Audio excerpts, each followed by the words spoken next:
Usman Adaluni Gopal. Hari ini saya bawakan satu cerita hayalan tetapi cukup memberi pengamatan yang patut dihayati oleh semua orang. Who Moved My Cheese? Terutama dalam masa COVID-19 ini, di mana ramai daripada kita menghadapi gengkangan hidup. Gengkangan seperti pendapatan, pekerjaan, keadaan cara hidup yang berubah secara drastik dan sebagainya.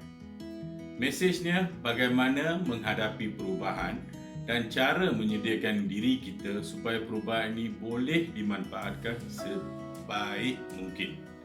Ada 4 watak dalam cerita ni. Ham dan Haw adalah manusia, Scary dan Sniff adalah tikus. Mereka tinggal di sebuah tempat yang dinamakan maze. Maze merupakan sebuah tempat tanpa sempadan, tetapi kita tidak boleh melihat jauh ke hadapan.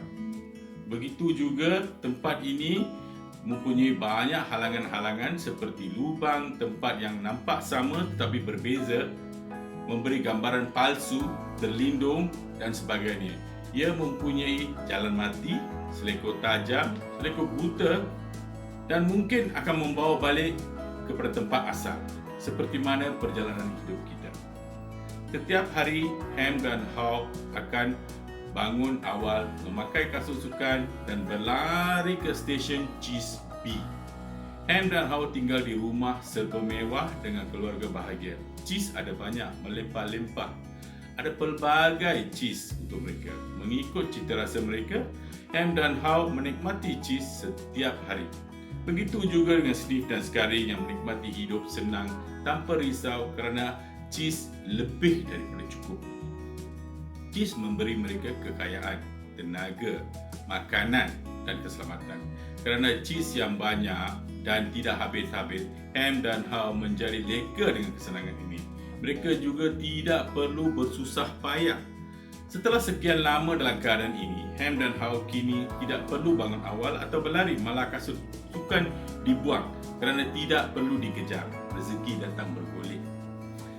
Tetapi Sniff dan Scary sedikit cerdik dan meneliti keadaan limpahan cheese ini. Mereka juga sentiasa membuat perancangan untuk makan cheese ini.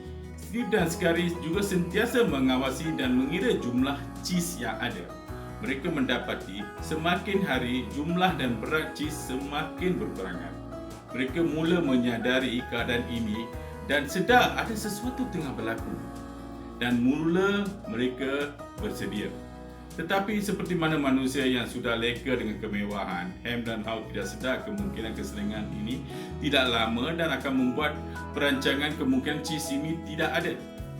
Sila ikuti saya dalam video satu lagi, iaitu video 7 Habits of Highly Effective People dalam playlist channel saya, dan cari bagaimana sikap reaktif dan proaktif dan bagaimana bertindak terhadap perkara dalam kawalan dan di luar kawalan.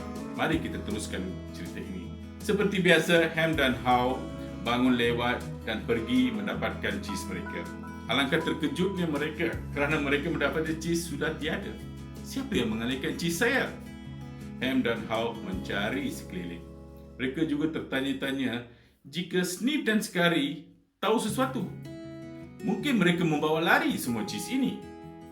Ham sudah tidak boleh menerima keadaan ini. Dia cuba menyelongkar, menebuk, memecahkan dinding stesen Cheese B ini untuk mendapatkan cheese-nya. Dia rasakan ada orang sudah menganiaya atau mencuri cheese-nya. Beliau merasakan ketidakadilan berlaku kepadanya. Setelah sekian lama, mereka pun pulang ke rumah mereka dengan rasa hampa. Marah, lapar, letih dan merasakan tidak puas hati. Keesokan harinya, mereka datang ke stesen Cheese B mengharapkan cheese ini muncul semula. Mana ada cheese? Perubahan telah berlaku dan ianya tidak akan balik ke keadaan asal. Ham juga tidak percaya Sniff dan Scary begitu pandai kerana mereka cuma tikus. Sedangkan beliau adalah manusia dengan akal fikiran dan kebolehan tinggi berbanding dengan tikus. Apa tikus ni lebih tahu daripada saya? Haw mula sedar dan merasakan dia patut melakukan sesuatu daripada terus menyalahkan keadaan sekarang. Dia mencari balik kasut sukannya.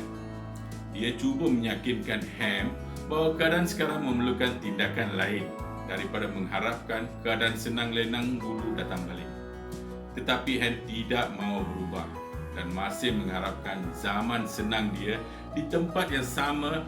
Dia juga menyalahkan orang lain dan merasakan beliau perlu terus berada di stesen cheese B. Kod-kod cheese itu muncul balik.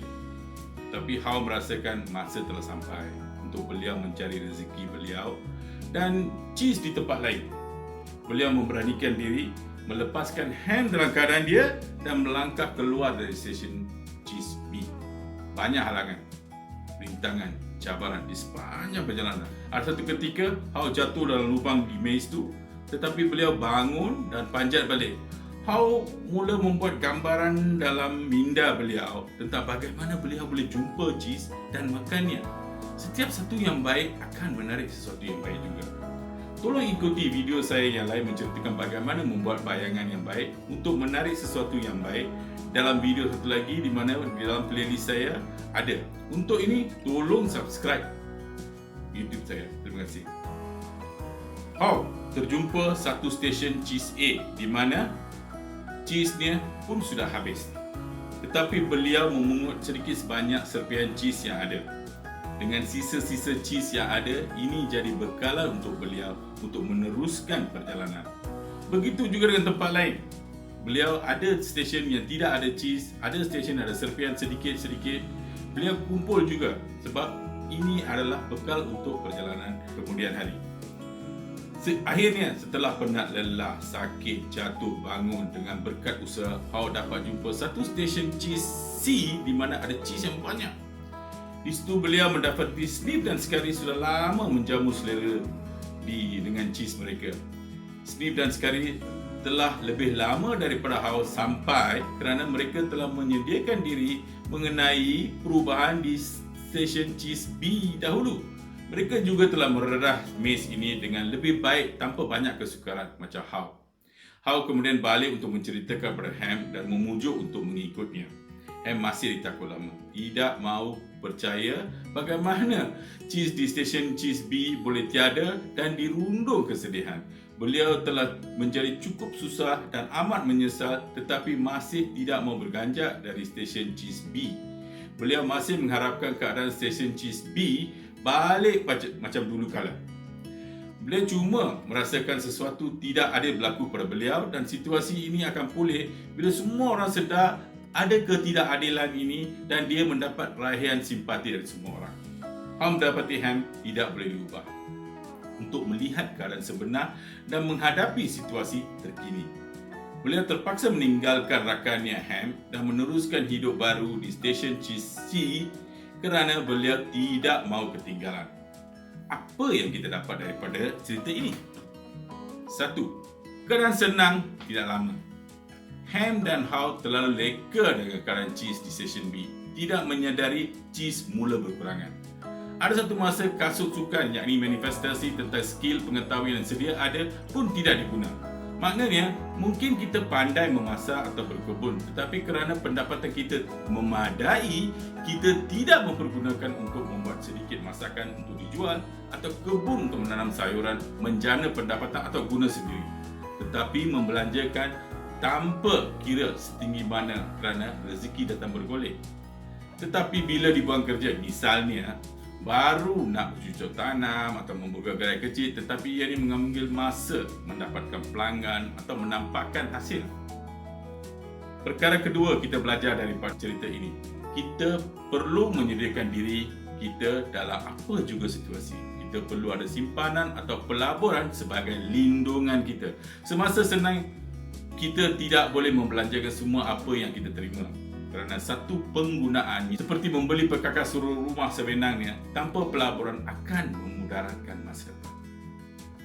Penggunaan adalah wang yang dibelanjakan kini, manakala pelaburan adalah wang yang akan dibelanjakan kemudian. Kita juga boleh melanjutkan pelajaran, mengambil dan mempelajari skill baru.